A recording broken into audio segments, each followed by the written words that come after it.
Hello everyone. I've had lots of requests about the kinds of journals that I use for my various journaling, and so I thought I'd come on today and just do a little flip through of the different kinds of journals that I use. So you can see here I've got two sizes. So these are the standard Traveller's Notebook size. I've got a Traveller's Notebook case here. This is from Webster's Pages, and these fit really nicely in there with plenty of room for some tabs and what have you hanging off it. And I don't know, I think it just depends what you like. I loved this size and I used it for several years, and then more recently I've kind of graduated to A5, which I'm absolutely loving.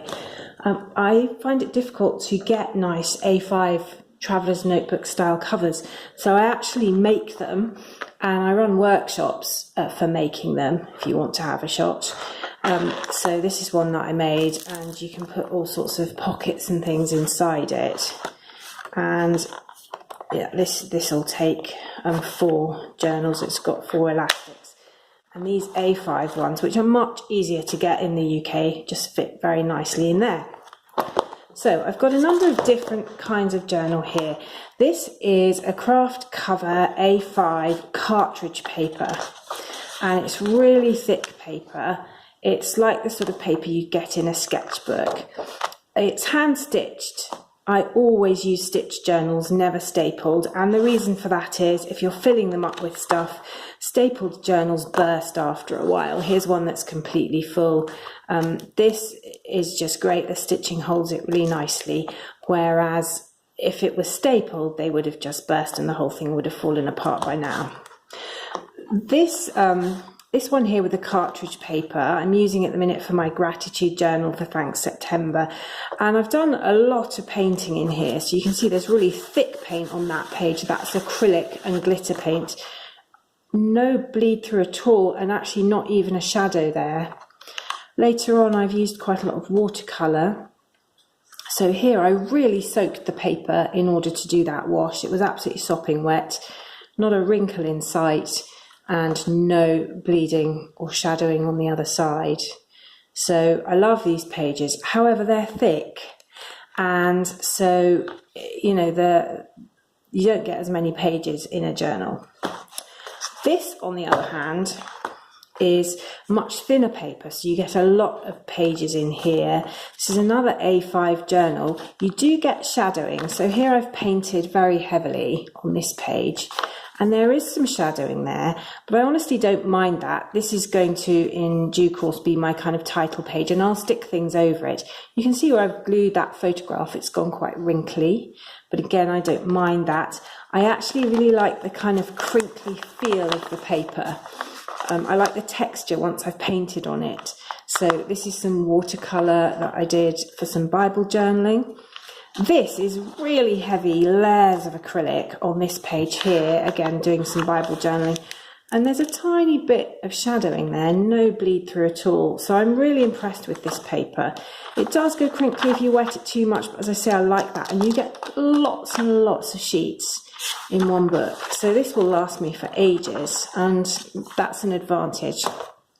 The standard size thinner ones, this started out life, you can see I did this for a Mrs. Brimble's challenge in 2016. This started out life with a cover like that, and I covered it. It had cream pages.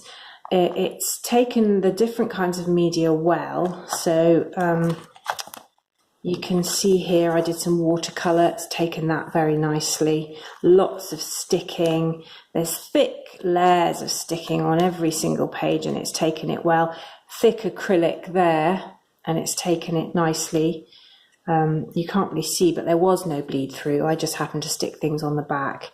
So lots of stuff that's been stuck in here, and it's made a really good job. I even put some leaves in, and the paper's quite thin, but it just seems to take the different media very nicely. That's got acrylic in the background of those leaves. This was an October challenge journal, so it's very autumnal theme. And that's another watercolour, came out fine. I mean, I'm doodling here, so it's not great art. It doesn't matter if there's a bit of bleed, but actually there wasn't really. And then I've put all sorts of dimensionals and so forth in as well. This is what the paper looked like before I don't know if you can really see, but it's quite thin, but it works fine.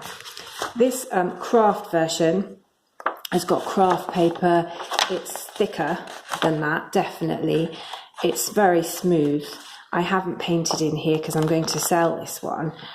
This is one of my stock. It doesn't take the watercolour brilliantly because it's got an almost shiny surface. Brilliant for acrylic, which slides over it beautifully, and really good for sticking on all sorts of different kind of media.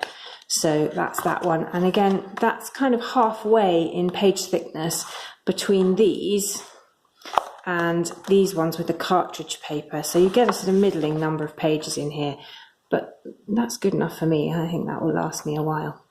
So I hope that's helpful. I'll put some links down below where you can get all these different journals, and happy journaling. Bye.